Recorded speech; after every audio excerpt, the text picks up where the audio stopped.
Victoria despised me for taking advantage of her vulnerability, forcing her to marry me when she was at her lowest point.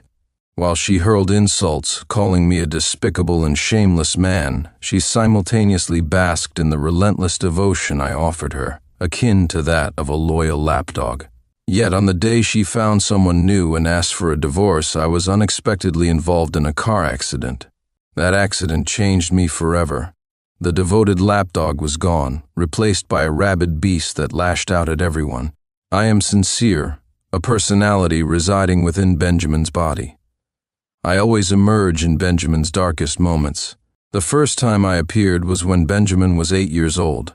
He had been kidnapped and stuffed into a suffocatingly cramped car trunk. One night, a kidnapper threatened to butcher him like meat for a stew if the ransom wasn't paid.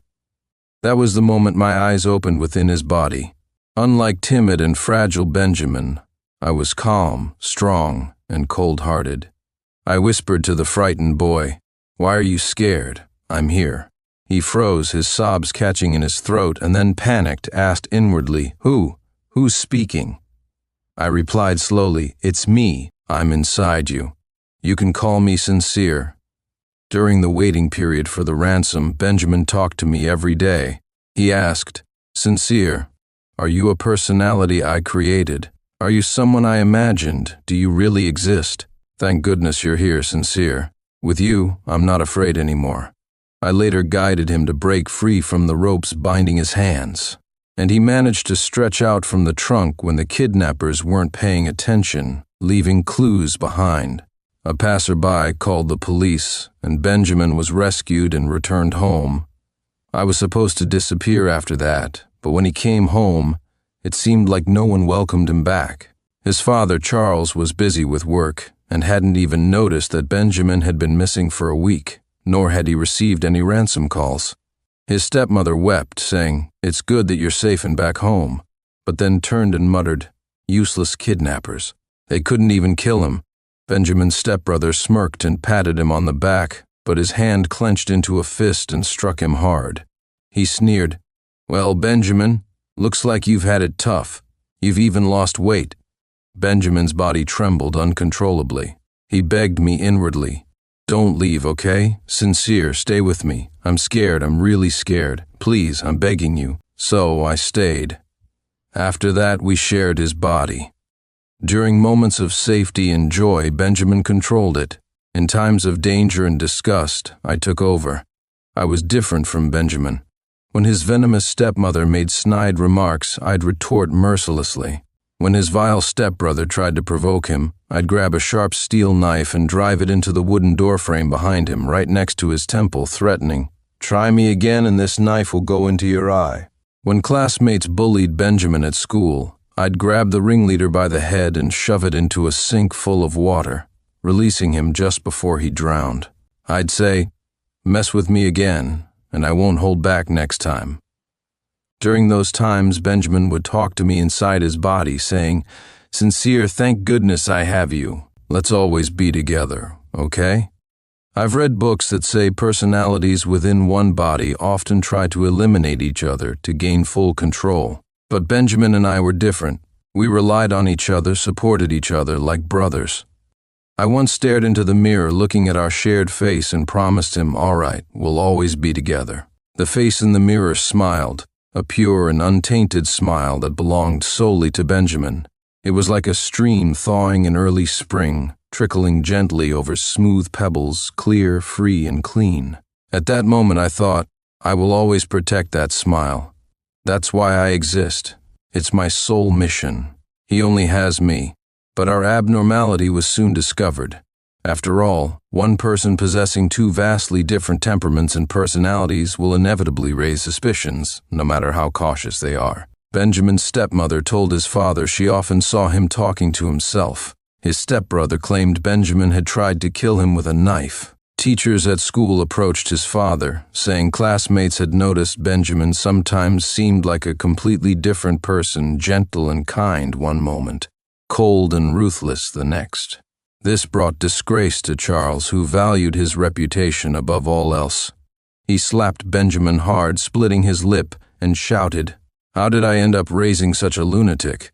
Before we were forcibly taken to a private psychiatric hospital, Benjamin's stepmother leaned against the doorframe, smirking triumphantly. She said, "Oh, this hospital is the best one I could find. Don't be afraid, Benjamin. Once you're cured, you can come back home." The hospital's treatment for Benjamin involved electroconvulsive therapy using seizure-inducing equipment. I was trapped inside Benjamin's body, unable to intervene, forced to watch helplessly as they shocked him. Benjamin and I tried pretending I was gone, hoping to fool them, but they always found out. They'd make him stare into a mirror while he was frothing at the mouth and barely conscious and ask him his name.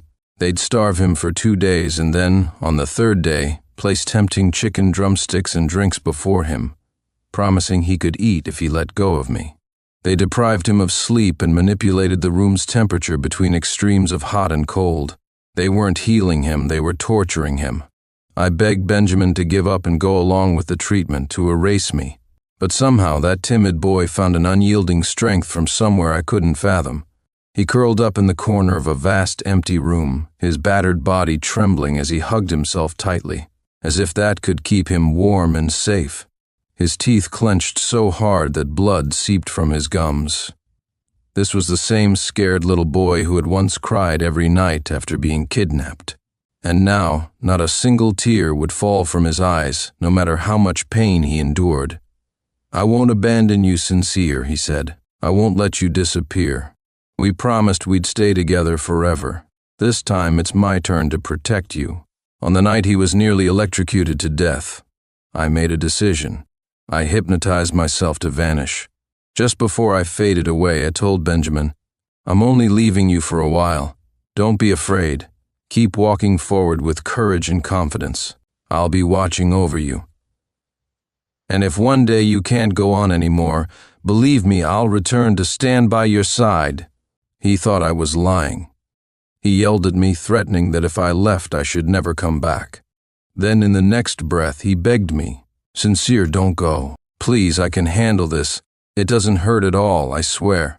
I looked at him with a heart full of pain, and as his anguished sobs filled the room, I closed my eyes. I refused to let go, even as I disappeared. I swore to keep my promise. 14 years later, on the hardest day of his life, I opened my eyes again inside his body.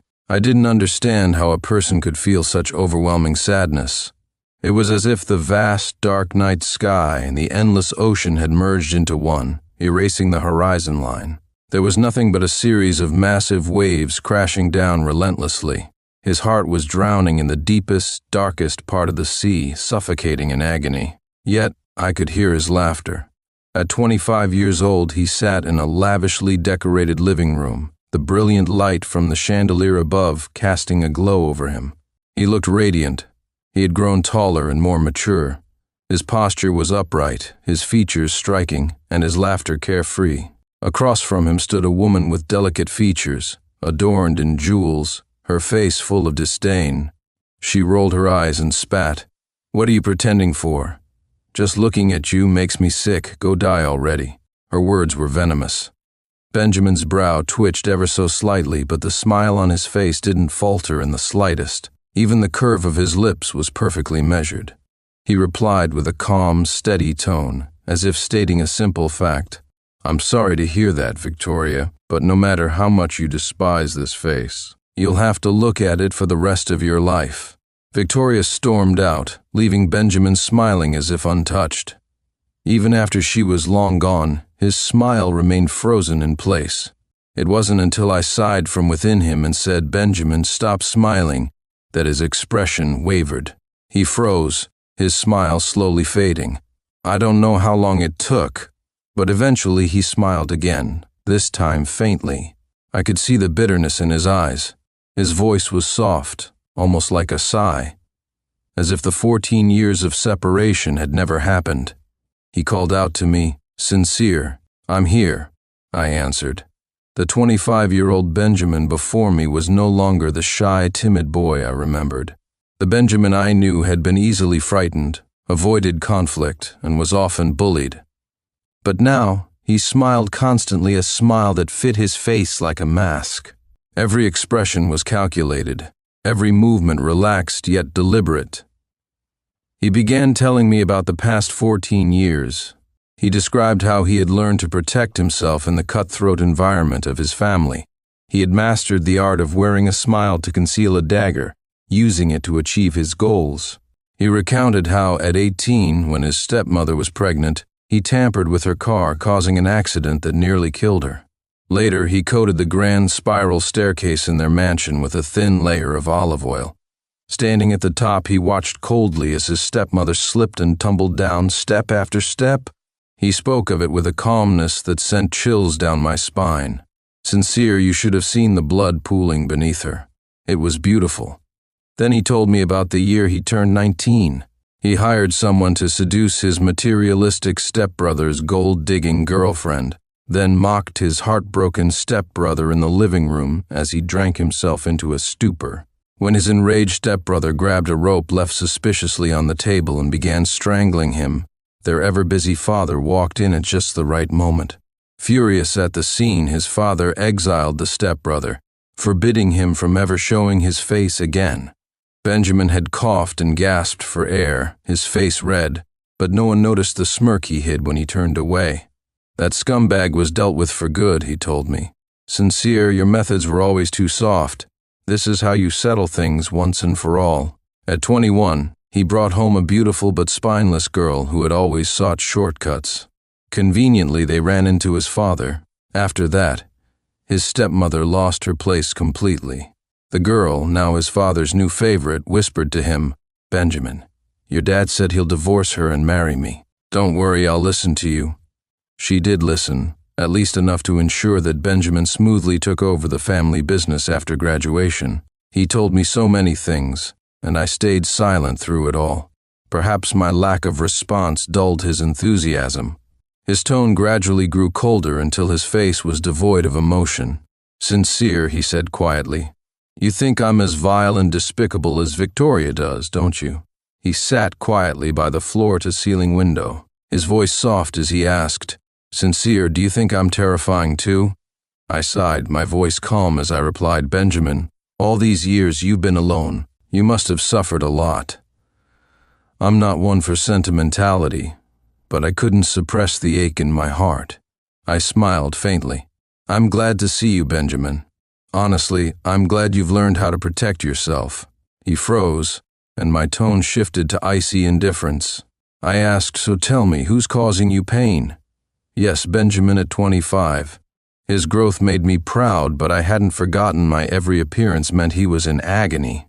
Absolute despair, the kind that left him unable to carry on. I thought about that woman named Victoria, the contempt in his expression when he looked at her, and the words, "Seeing you makes me sick," or "Just die already." I couldn't help but let out a cold laugh. I asked him, "Do you love her?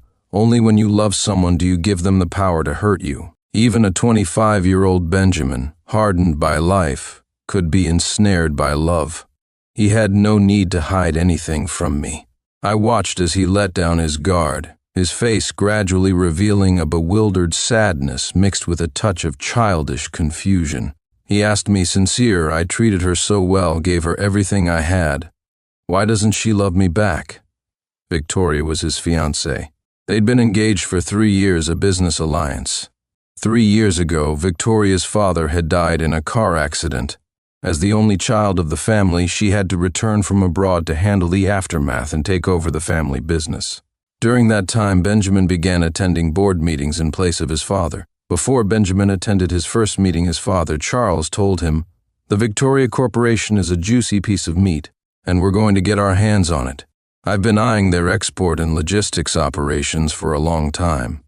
If it weren't for Victoria's father's accident, I'd never have had the chance to touch it in my lifetime.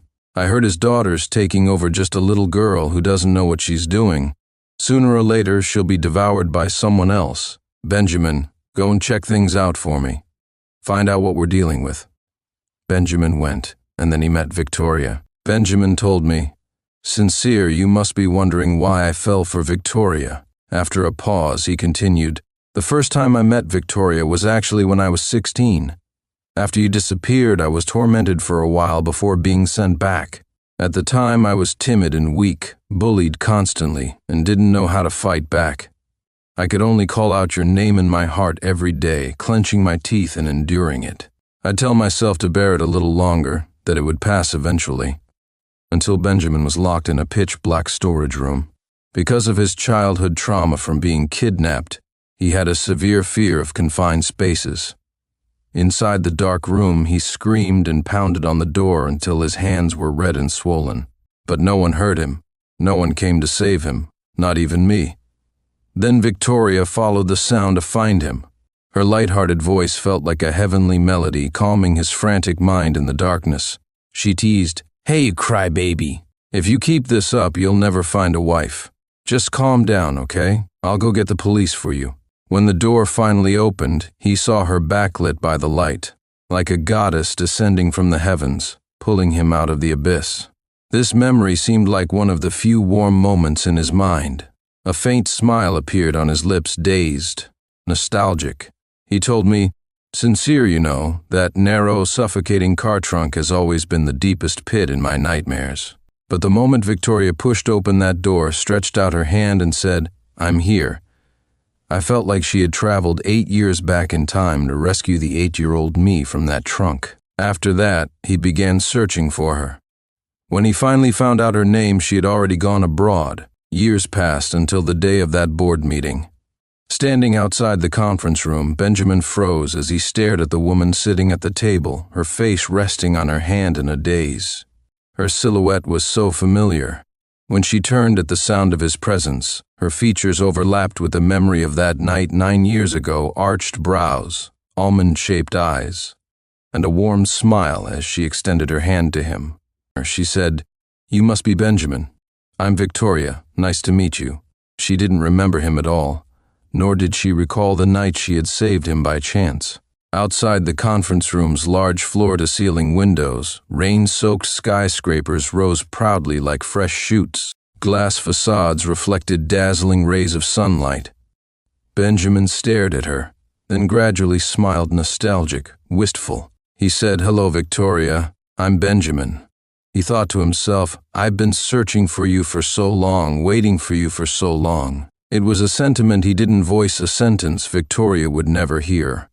I asked, "But your relationship doesn't seem to be going well, does it?" Benjamin sighed and replied, "I used the wrong approach, Sincere. The environment I grew up in taught me how to hate, not how to care for others. No one taught me how to be kind except for you. You were the only one who ever treated me kindly. So I don't understand, Sincere." At the start, he proposed a deal to Victoria, his best skill. That board meeting revealed Victoria's precarious position. The executives who wanted to divide her family's assets, the directors vying to carve up the company, and even distant relatives hoping to claim a share. But Victoria didn't seem as fragile as they thought. During that chaotic board meeting, she pursed her lips in silence. When the directors began bickering over uneven distribution of interests, she appeared to accidentally knock over the glass on the table. The crisp sound resonated sharply amid the noisy arguments, silencing the room. All eyes turned toward her. 23-year-old Victoria furrowed her brows slightly, and under the scrutiny of the room said calmly, "Go on. Keep arguing. Why aren't you continuing the argument? I thought none of you minded the embarrassment." The room fell silent. Everyone avoided speaking, except for Benjamin, who was seated directly across from Victoria. When her gaze met his, he simply smiled at her. Later, in the empty conference room, Benjamin stayed behind. He poured another glass of water and placed it near Victoria's hand. When she raised her eyes in surprise, he smiled faintly as if proposing a deal. "Victoria," he began, "let's strike a business deal, a marriage alliance." Benjamin leaned back slightly in his chair as he spoke. "Victoria, let's get married. The seat you're struggling to hold on to, I can help you secure it." It was undeniably an intriguing proposition, but after the initial shock, Victoria rejected him. She scoffed coldly. "Mr. Benjamin, I have no intention of using my marriage as a bargaining chip. If I ever marry, I hope it's to someone I love, not for the sake of a transaction." Her refusal didn't anger him, in fact, it only made him admire her more. After that, Benjamin appeared by Victoria's side several more times, always during her most difficult moments. Each time, Victoria remained distant and aloof, rejecting his offers. Until the last time. At that point, the major banks were putting immense pressure on the Lawrence Group, and their finances were failing. The rain was pouring heavily that day, and after a tense negotiation with the bank, Victoria emerged without an umbrella, letting the rain soak her. Benjamin approached her from behind, lifting his umbrella over her head.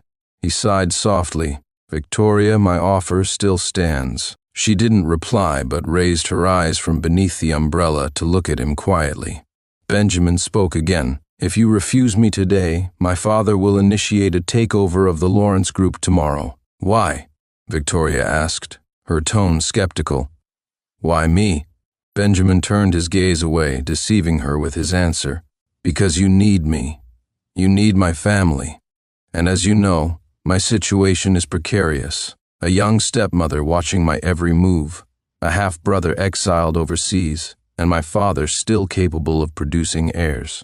Your Lawrence Group is on the brink of collapse. A marriage between us minimizes risks and maximizes benefits. Aren't we a match made in heaven?" Victoria believed him. They became engaged. Benjamin believed that if he confessed his feelings for her, she would never believe him and would suspect ulterior motives. Only a purely transactional arrangement would convince her. He thought he could first win her over and then make her fall in love with him. Benjamin confided in Sincere, "I'm foolish, aren't I? I forced her to agree to a marriage alliance, hoping she'd like me, but I don't want her gratitude. That's why she'll never know what I've done for her." And what had Benjamin done for Victoria? For one, he bore immense pressure to persuade his father not to dismantle the Lawrence Group. He took on great risks, presenting the benefits of the marriage alliance while enduring his father's suspicious gaze. When his father probed further, Benjamin casually dismissed it, saying, "It's nothing significant. How could I possibly fall for her? It's just that between a divided Lawrence Group and a powerful corporation, the latter benefits us more. Isn't that obvious, Dad?" He even agreed to the engagement. When news of their engagement broke, it dominated the headlines. With the Benjamin family's backing, the banks finally stopped tightening their grip on Victoria. However, Victoria had been raised as a pampered heiress, cherished by her parents. To her, the engagement was a humiliation, a forced compromise. She felt deeply wronged and pained, which led to her cold and distant attitude toward Benjamin. They were far from intimate. There were moments of harmony between them. They shared many mutual interests and topics of conversation, often mocking the cunning board members together. Victoria would cook soup for Benjamin when his stomach hurt and remind him to dress warmly on cold days. They dined together, went on dates, and enjoyed dances and theater performances, resembling a typical engaged couple. Yet a faint barrier always lingered between them, not the closeness of lovers, but the fulfillment of an obligation. Things changed during the first year of their engagement. Benjamin recalled, "I visited Victoria at the Lawrence Group while she was discussing a collaboration with Ethan from Hansen Corporation. I wasn't expecting what I saw next." After concluding their meeting, they exchanged a knowing smile. Then Ethan hugged her, briefly but unmistakably. And Victoria, she blushed. She looked at him with a dreamy expression. Benjamin felt a surge of anger. "We've been engaged for a year. She's my fiancée. She won't even let me hold her hand, yet she blushes and smiles at another man." He stepped into the room, watching Ethan smile at Victoria. Benjamin turned to her and said, "I don't like Ethan. Terminate the collaboration." At that time, the Lawrence Group depended on the Benjamin family's financial support, leaving Victoria with no choice but to comply. She asked Benjamin why he was so insistent on ending the partnership. His tone was indifferent. "I don't like him. Isn't that reason enough?" Victoria didn't respond, but Ethan awkwardly laughed, sensing the tension. In the end, Ethan voluntarily withdrew from the collaboration. Victoria shifted her gaze from Ethan to Benjamin, staring at him for a long time before letting out a sarcastic laugh. Their relationship grew even more strained after that incident. Benjamin's pain deepened when he intervened to silence a poet who publicly declared his love for Victoria on social media, even writing her romantic poems. The poet begged Victoria to intercede on his behalf, asking her to persuade Benjamin to spare him. Victoria never really cared about things like this. She was merely using it as an excuse to vent. She questioned Ethan about whether it was necessary to be so ruthless and mocked Benjamin for being despicable and shameless. I remember the oppressive, painful suffocation that filled his heart when I opened my eyes inside him. Through the reflection in the glass, Ben looked at me and smiled a smile uglier than crying. His tone was genuinely confused as he asked me, "Sincere, I've never used underhanded methods against her. Was I wrong to protect myself? Someone tried to steal my girlfriend. Was it wrong for me to prepare in advance?" His expression was pained as he continued, "Why would she say that about me? Was I wrong?" "No, you weren't wrong. Of course you weren't wrong. If someone accuses you of being cruel or malicious, then they're the ones who are wrong, not you." I despised Victoria and didn't bother hiding this emotion from Ben. I spoke like a treacherous advisor from ancient times, scheming against loyal ministers. "Ben, just break up with her." But he only smiled, his gaze full of melancholy as he sighed. "But Sincere, I've liked her for so many years. How could I possibly give up on her?" I said no more until we discovered that Victoria seemed to have fallen for someone else. It was Ben's birthday. No matter how indifferent Victoria was toward him, they were still engaged, at least nominally. The partnership between their families had lasted for 3 years, with intertwined interests that couldn't be unraveled by a few quarrels. Ben called Victoria. His tone was calm, as though their argument from a few days ago had never happened. He said, "Victoria, are you free this evening? Let's have dinner together." Victoria agreed. That's how high society works.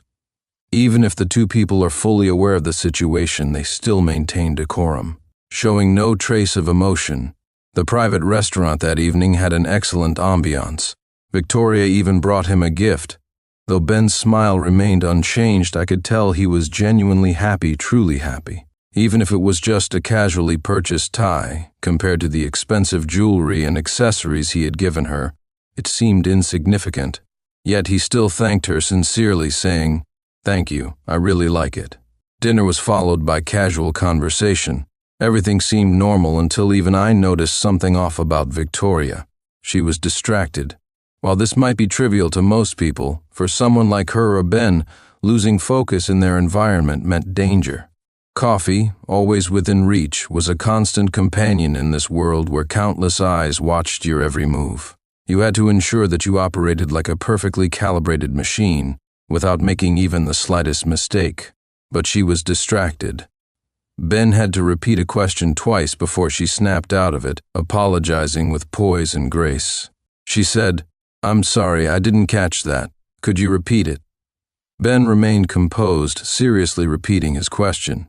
"Next Sunday, my father invited us to the birthday party of the Citibank executive's youngest daughter. Will you be joining us?" Victoria hesitated for a moment before replying, "I'm sorry, I have plans next Sunday." Ben responded with a quiet, "Oh," lifting his cup to hide his expression. When he set it down, his face was once again adorned with a polite smile, shifting the topic casually as though he hadn't taken her response to heart. After dinner, we sat in the car. He was silent for a long time before finally saying to me, "Sincere, she's hiding something."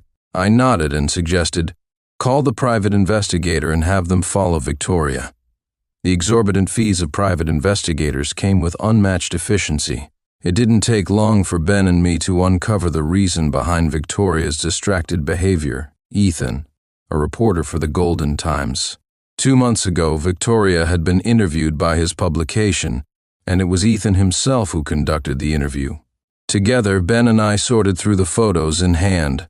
The always elegant and poised Victoria wore a simple white dress, looking pure and charming. She walked alongside Ethan on a tree-lined path, a picture-perfect couple.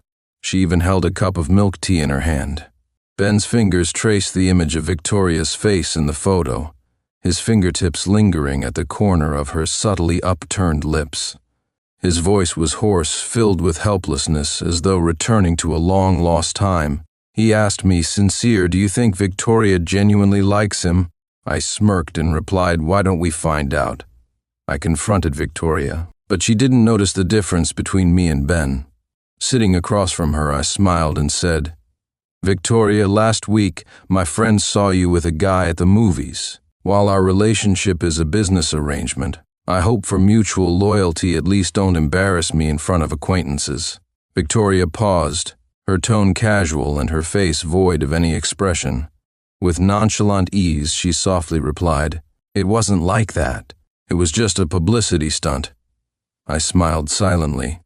A few days later, another photo surfaced in the newspapers, Victoria getting into another writer's car. Ben and I looked at the photo in the paper and sneered. I told him, "Looks like it's real love." She even used classic business diversion tactics to cover her tracks. Ben said nothing, setting down the newspaper and picking up the private investigator's photos. Underneath the blooming wisteria tree in Central Park, Ethan leaned down to kiss Victoria's forehead.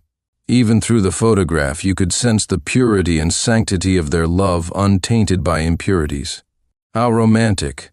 Victoria had never let Ben kiss her, not even as part of a public charade. And now, after 3 years of engagement, she was in the arms of someone else. I watched Benjamin as he stared blankly at the photograph in his hands. His expression was unreadable. "Ben," I said, breaking the silence, "let it go. Let it go. She's not worth it." If it were me, I'd use this photo to negotiate with Victoria, demand shares in her family's company, then call off the engagement and kick her out of my life. But that's because I don't have any feelings for her. It's easy to be so calculated and heartless when you're not emotionally attached. But you love her. Benjamin clenched his jaw and muttered through gritted teeth, "No one betrays me sincere. No one. I'll make them all pay. She doesn't like me? That's fine. It doesn't matter, sincere. I've made up my mind. I just want her. Even if she doesn't love me, she'll be tied to me for the rest of her life unless one day I decide I don't want her anymore." Victoria once called Benjamin a despicable man. Benjamin had merely smiled, an enigmatic curve to his lips. "Then let me show her just how despicable I can be," he said. The next day, Benjamin was back to being the composed, polished man I knew. Impeccably dressed, his demeanor calm and courteous, he showed no signs of the emotional turmoil from the night before. He called Victoria, his voice steady and even, telling her about an upcoming interview with a prominent publication. Sometimes, he explained, wealthy have to put on the facade of a loving couple for the public to stabilize stock prices, reassure investors, and solidify the board's confidence. It's also a good opportunity to reinforce the narrative of our family's unbreakable alliance. Victoria was silent on the other end of the line for a long time. Finally, she hesitated and said, "Benjamin, there's something I need to tell you. What else could it be?" I thought to myself, she was probably about to suggest ending the engagement. The Victoria Corporation was no longer the struggling enterprise it had been when their arrangement began. Now that things had improved, she was likely chasing after true love. I watched Benjamin's reaction. The angrier he was, the calmer his smile became. It was unsettling. His lips curved into a gentle, almost serene smile, but his eyes were dark and unreadable, a side of him I barely recognized. He interrupted her. "Whatever it is, we can talk after the interview." Victoria paused, then agreed. The interview setup was professional and well organized. Benjamin sat beside Victoria with a polite smile. They were the perfect picture of a power couple equal in status, seamlessly matched in appearance. Someone in the room even remarked on how ideal they looked together. With his arm casually draped over Victoria's shoulder, Benjamin recounted their story, blending fact with fiction as he spoke. He looked at her with feigned affection, describing their engagement, her care for him, her supposed reliance on him. His words painted a picture so vivid, so convincing, that even I wondered if he had started to believe it himself. Perhaps out of courtesy, or maybe to avoid causing a scene, Victoria didn't refute anything he said, not a single word. As the interview drew to a close, Benjamin's gaze swept through the bustling crowd. Then I saw him, the man with the stormy expression, Ethan. I suddenly remembered the phone call Benjamin had made to the editor-in-chief to arrange this interview. He had specifically requested Ethan's presence. For the first time that day, Benjamin's smile became genuine. He turned to me and asked, "Sincere, do you think Victoria will call me despicable again once she realizes what I've done?" I said nothing. He tilted his head back, looking up at the sky as if he didn't care. "Let her say whatever she wants. It doesn't matter anymore." Victoria, however, didn't react the way we expected. She approached Benjamin after the interview, her tone calm and composed. "You planned this interview on purpose," she said. "You found out about Ethan, haven't you? Let's end this, Benjamin. Let's call off the engagement." Benjamin's face remained impassive. "And if I don't agree?" he asked. Victoria frowned, puzzled. "Why wouldn't you agree? I'm willing to make concessions regarding the company's shares. Benjamin, our engagement was always just a business arrangement, wasn't it?" Something shifted in Benjamin's expression. His face paled, and he looked momentarily stunned. "From the very beginning," he murmured, "you saw this engagement as nothing more than a business deal. That's why you kept postponing the wedding." She had never intended to marry him. To her, the engagement was merely a strategic partnership. Once she no longer needed him, severing ties would be as simple as terminating a contract, no guilt, no second thoughts. Victoria confirmed his fears. "I only agreed to the engagement out of necessity at the time." "Out of necessity," Benjamin repeated, his voice hollow. The heart he had offered her so earnestly had meant nothing to her. Perhaps his expression was too pale, too stricken, because Victoria hesitated. She looked at him, a hint of concern in her voice. "Benjamin, why are you looking at me like that? You don't love me and I don't love you. Staying together would only make us both miserable." Benjamin laughed, a quiet, bitter laugh. The more she spoke, the deeper his smile grew. By the time she finished, he was laughing freely, almost joyfully. "Victoria," he said, his tone almost teasing, "what if I told you that I'm not as indifferent to you as you think?" He had once confided in me, saying he didn't want Victoria to stay with him out of gratitude or obligation. He wanted her to love him. He had dreamed of the day she would fall for him, and then only then he would tell her about their first meeting 12 years ago. He had planned to confess that he had loved her for 12 years, waited for her for 12 years. He had envisioned their future together, marriage, 2 children, growing old side by side. In his mind, he'd already imagined himself, old and frail, sitting with their grandchildren on his lap, recounting the story of their love. But Victoria never fell for him, and now he was left with no choice but to lay his feelings bare prematurely. When he finished, Victoria merely frowned, looking perplexed. "Benjamin, whatever happened 12 years ago, I don't remember it anymore." Benjamin's smile faltered. Slowly it faded away, leaving only silence between them. Victoria paused for a moment before adding, "And I've done my research, Benjamin. When you were a teenager, you managed to exile your stepbrother, cause your stepmother to miscarry and get divorced, and even had women seduce your father. You truly are resourceful. So betrayal and deceit in the business world should be second nature to you, shouldn't they?" But the next second, a sharp slapping sound interrupted her words. I couldn't hold back any longer and slapped her across the face. Perhaps she had never seen this side of Benjamin before, for she turned her head back, her eyes filled with astonishment. I shook out my hand, fixed my icy gaze on her, and said, word by word, "Victoria, you are truly despicable. Benjamin has countless schemes and strategies, yet he has never once used them against you. But from the very beginning, you have calculated against him in every way possible. He must have been blind to have fallen for someone like you." With that, I turned and walked away. My words seemed to confuse her as she stared at me, puzzled. I ignored her. Benjamin remained silent within me. I asked him, "Does it hurt?"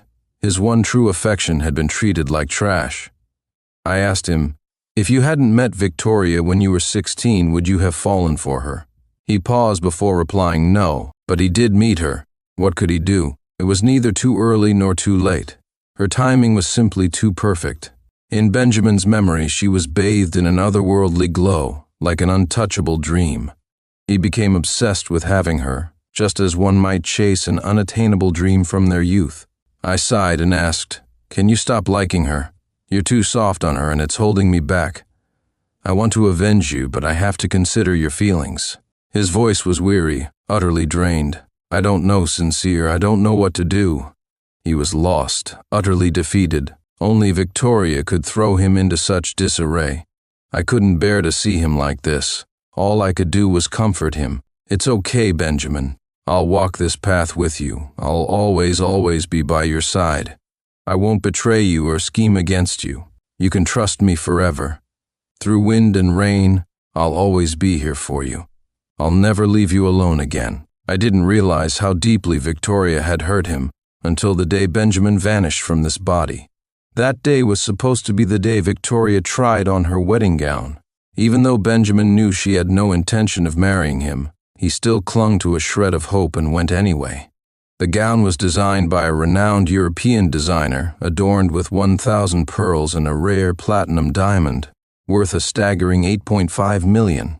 When he and Victoria had initially gone to order it, he still remembered the well-trained staff's perfectly timed compliments. Miss Victoria, Mr. Benjamin truly adores you. Such an extravagant wedding gown is a rarity.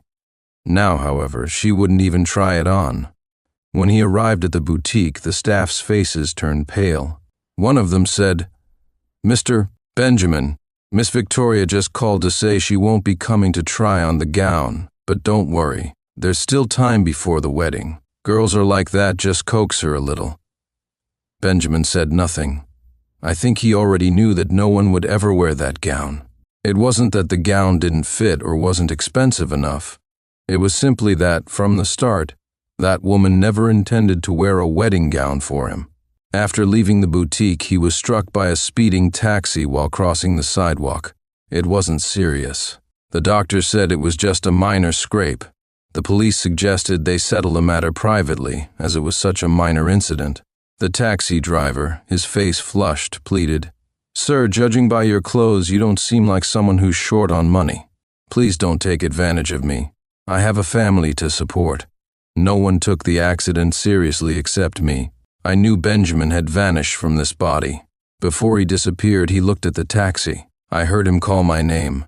"Sincere, I'm so tired." Yes, he was exhausted. Forced to fight and struggle since childhood, he had competed for so long, only to realize it was all an illusion. In the end, it was nothing but emptiness. He was tired and wanted to rest. I took control of the body and gently said to him before he closed his eyes, "It's okay, Benjamin. If you're tired, just take a nap. When you wake up, everything will be better. I promise." When I opened my eyes again, I overheard Victoria speaking with the doctor. The doctor said, "We've conducted a full examination. Mr. Benjamin only sustained minor superficial injuries, nothing serious." Victoria asked, "Then why hasn't he woken up yet?" The doctor replied, "It could be psychological stress. He should wake up soon." Victoria nodded. "Thank you, doctor." After thanking the doctor, she turned around and saw me open my eyes. The smile on her face gradually faded until it disappeared completely, leaving her expressionless. After a moment, she coldly said, "Benjamin, the accident happened in the city center. The taxi was going no more than 10 miles per hour. It didn't even touch you. Stop pretending." I ignored her. She probably thought Benjamin was playing the victim to win her back. Annoyed, she snapped, "Benjamin, what exactly are you trying to do?" Only then did I look up at her, my gaze cold, scrutinizing, indifferent. I raised an eyebrow, smiled, and asked, "What am I trying to do?" "Victoria, when you were sneaking around with Ethan, wasn't Benjamin still your fiancé? No matter how much you disliked him or thought he was despicable, you can't deny that he never wronged you, can you? When you returned to the U.S. at the age of 23 to take over Victoria's family company, everyone tried to bully you, wishing they could bleed the company dry. It was Benjamin who delivered the final straw to you, wasn't it? Over the years, the collaboration between the Sincere and Victoria families brought you considerable benefits. Think carefully, has Benjamin ever wronged you in any way?" I paused, looked her straight in the eye, and asked with a hint of a smile, emphasizing each word, "So even if you don't love him, shouldn't you at least respect him as your fiancé?" I knew you were forced into the engagement with Benjamin. From your perspective, I admire your courage to pursue true love. But at the very least, you should have waited until Benjamin agreed to break off the engagement before chasing your true love, right? My choice of words clearly puzzled her. She furrowed her brows slightly, analyzing me in the wake of my accusation. Finally, she said, "I've already said I'm willing to pay the price for my mistakes." I laughed. "But Victoria, if it weren't for Benjamin back then, the entire Victoria family business would belong to the Sincere family now. What do you have to negotiate with me?" I threw off the blanket and got out of bed. Passing by her, I looked down at her cold and alluring face. She lifted her gaze and met mine directly. Her lashes quivered lightly, her deep eyes flickering with confusion and incomprehension. Just as I brushed past her, she grabbed my sleeve and asked, "You're not Benjamin. Who are you?" I chuckled coldly, meeting her gaze. "Miss Victoria, didn't you investigate me? How could you miss the fact that I spent some time in a psychiatric hospital? Benjamin is dead, Victoria. Standing before you now is another Benjamin entirely. You hated him, didn't you? Congratulations, he'll never appear in your world again." She froze for a moment. I ignored her and called my driver to pick me up. When I returned to the estate, Charles was eating dinner. Benjamin's beautiful and seemingly harmless younger sister was assisting him at the table. I looked into Charles's eyes and declared, "Dad, I want to break off my engagement with Victoria. This isn't a matter of want, it's a matter of need." When his slap sent my face sideways, I wasn't surprised at all. The faint taste of blood filled my mouth, and a buzzing sound lingered in my ears. Benjamin's younger sister gasped and clutched Charles's arm, pleading, "Come on, let's talk this through. You can't just hit him." Charles's tone was calm as he replied, "You insisted on marrying her back then. Now that Victoria's family business is thriving, you're saying you don't want her anymore? Benjamin, there's no way this Victoria-related deal comes so cheap in this world." I wiped the blood from the corner of my mouth and said, "She doesn't love Benjamin." Charles laughed, not noticing the nuances of my phrasing. He replied with dismissive sarcasm, "Didn't she dislike you from the moment you forced her into a business marriage?" I smiled. If there had been a mirror in front of me, I imagine my smile would have looked identical to Benjamin's. My tone was equally light when I said, "But now I don't love her either." I called Victoria directly, cutting to the chase. My tone was cold and unyielding. "Victoria, I'm willing to break off the engagement. My condition, 49 of Victoria Group shares." She paused for a moment, then replied curtly, "Impossible." Of course, I knew Victoria wouldn't agree. She wasn't someone blinded by emotions. 49 of the shares would mean losing control of her empire in an instant. I understood her reaction well in advance, so I smiled and said, "That's fine. You can cash out 49 of the shares at the highest point from the past 6 months and give me the equivalent value instead. No shares, just money. She can afford it. And to rid herself of me, I knew she'd be willing to pay." On the day we signed the contract, the room was packed. Lawyers from both sides meticulously reviewed each clause of the agreement. I, however, sat by the window, watching birds flit back and forth. When it was time to finalize the signature, Victoria looked at me and confirmed, "We owe each other nothing now, right? See?" She didn't mention Benjamin at all. She didn't ask if he would come back or why he disappeared. Her only concern was severing ties with me. I took a sip of tea, the kind Benjamin never touched. He preferred alcohol and coffee, but never tea. Victoria's gaze lingered on my teacup for a brief moment. I smiled and replied, "Of course." As we parted ways, I called out to her. She turned back, puzzled. I smiled at her, mimicking Benjamin's expression perfectly, and said, "Victoria, Benjamin doesn't love you anymore. He loved you for a long time, but I felt it necessary to tell you now he doesn't love you anymore." Victoria said nothing. Her deep gaze locked onto me for a moment before she turned and walked away. That was the last time I saw her. After receiving the money, I cooperated willingly to hold a press conference, announcing the dissolution of our engagement. Facing the cameras, I smiled, though my stiff lips betrayed a hint of forced resilience. I said, "We parted amicably. Our families will continue to collaborate in certain fields. No need to worry." Victoria Group's stock price fluctuated as a result, but it didn't matter.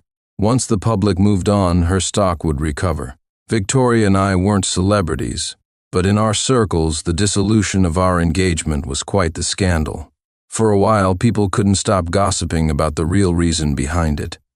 I smiled and stayed silent until someone posted a thread online titled, "Share Your Favorite Power Couple." Someone had coincidentally posted photos of Ethan and Victoria, and for reasons unknown, the post suddenly went viral. People in the thread started asking if Victoria wasn't Mr. Sincere's fiancée. Alongside the discussion, someone had attached an old news headline featuring Ben and Victoria being interviewed together. A fairy tale love in high society. The accompanying photo was of Ben lovingly wrapping his arm around Victoria's shoulder. Some people replied, saying they'd heard the two had called off their engagement recently. Others, however, weren't buying it and posed a bold question: could it be? Judging by the season in the photo, did Ethan interfere in their relationship? Look, I've already told Victoria that pursuing true love is fine, but at least wait until the engagement is officially canceled before chasing true love. Gossip never lacks attention. The post was shared everywhere from Twitter to Reddit, eventually spiraling into a discussion on the most scandalous extramarital affairs of recent times.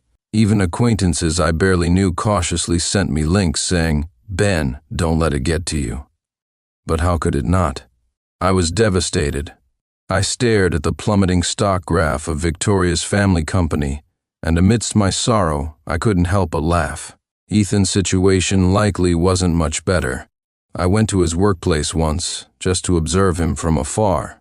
He looked gaunt, his eyes sunken, and his complexion pale. The disdainful looks from his colleagues were unmistakable. Oh, I'd even heard that his boss discreetly advised him to resign, as his scandal had severely tarnished the company's image.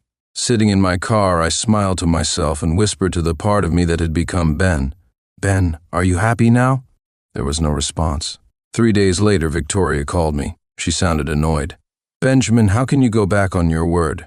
Absent-mindedly sipping tea, I replied in a light, detached tone, "Business is business, Miss Victoria. You're resourceful enough. Surely, you're accustomed to betrayal and deceit in the corporate world by now."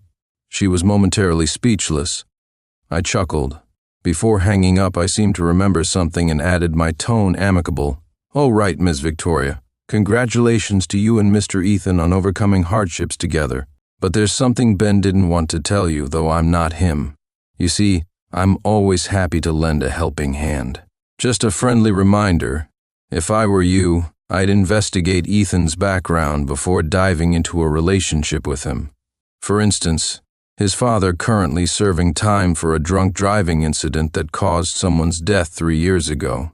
Perhaps you'd like to know who the victim was?" The other end of the line fell silent, except for her increasingly heavy breathing. I laughed, savoring the satisfaction. I said, "Do you think your late father, if he knew his daughter fell for the son of the man who ran him over, would he crawl out of the grave to confront you?" When Ben and I first uncovered Ethan's past, we had his background thoroughly investigated. I remember telling Ben at the time, "This is perfect, we don't need to do anything. Once Victoria finds out who Ethan's father is, they'll break up on their own." But Ben, clutching that photograph, looked dazed and murmured, "If Victoria finds out, she'll be heartbroken, won't she?" Enough of this. Look at the timing. To Victoria, he was nothing more than the unscrupulous and conniving Benjamin, a ruthless heir to the Sincere family fortune. She'd call him despicable and shameless, scoffing at his business tactics and accusing him of betraying trust as if it were second nature. She treated him like that, yet Ben would still ask me with a note of concern in his voice, "If Victoria finds out, she'll be heartbroken, right?" That's the kind of person she thought despicable Ben was. But it didn't matter. I'm not Benjamin. Ben feared hurting her feelings. I couldn't care less. The more pain she felt, the happier I became. I held on to this secret, waiting for the perfect moment to strike, when they believed they'd conquered all obstacles in the name of true love, when they thought they had triumphed over the ruthless villain blocking their path. I'd deliver the final blow. "Go ahead, Victoria. Ben and I will always wish you the best. But before that, everything you took from Ben, I'll take back. You made him suffer, I'll make you suffer just as much. And it's exhilarating." A year later, Charles, Ben's father, suffered a stroke. I took full control of the family empire. He sat in a wheelchair, his mouth drooping, unable to speak or move. I crouched in front of him, holding his aged, wrinkled hand, and sighed. "Look at you. How did it come to this?" He couldn't answer, only staring at me with his distorted expression, letting out incoherent grunts. That night I stood before a mirror. No matter how much I tried to smile, I couldn't see Benjamin anymore. The face in the reflection was cold, the eyes indifferent. Staring at myself, I called out, "Ben," just like he used to call me. I told him his father had been sent to a nursing home after the stroke. Finally, I said, "I've paved the way for you. You won't have to struggle anymore. So why haven't you come back?" The reflection didn't respond, only meeting my gaze with equal indifference. I sighed. "Ben woke up in the spring when the flowers were in bloom." I said softly, "Ben, wake up. It's such a beautiful day. If you miss it, you'll have to wait another year." Quietly, I continued, "It's all right to mourn and feel heartbroken, but there's a time limit, you know. If you keep sleeping, it's just rude." The breeze whispered past. I waited for a long time. There was only silence and empty expanse, devoid of anyone else. I chuckled at myself and turned back to the mountain of documents waiting for me. When I opened the first book, I heard a soft chuckle. Ethan said, "The spring sunshine is so wonderful, yet you're buried in these headache-inducing statistics. Sincere. I don't want to look at them." I paused for a moment, then slowly started to smile. "All right, then let's not look at them. Let's go to Seattle, to San Francisco, to Aspen, to Yellowstone. And if you ever grow tired of those places, we can explore abroad. The world is vast, the scenery breathtaking. Let's take it all in, step by step, together." He smiled just like the first time we met. His smile was as gentle as the thawing streams flowing over river rocks, clear, free, and pure. "All right," he replied. "A long, long time ago, Ben once asked me what I truly was, whether I really existed. Honestly, I didn't know. Does it matter if I'm real or just a figment of someone's imagination, conjured up by a troubled mind?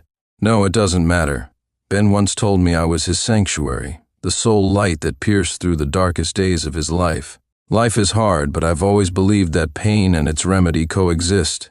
If you grit your teeth and endure, you'll eventually uncover the remedy hidden within the pain. The only thing in this world you can truly rely on is yourself. So cherish yourself and never give up.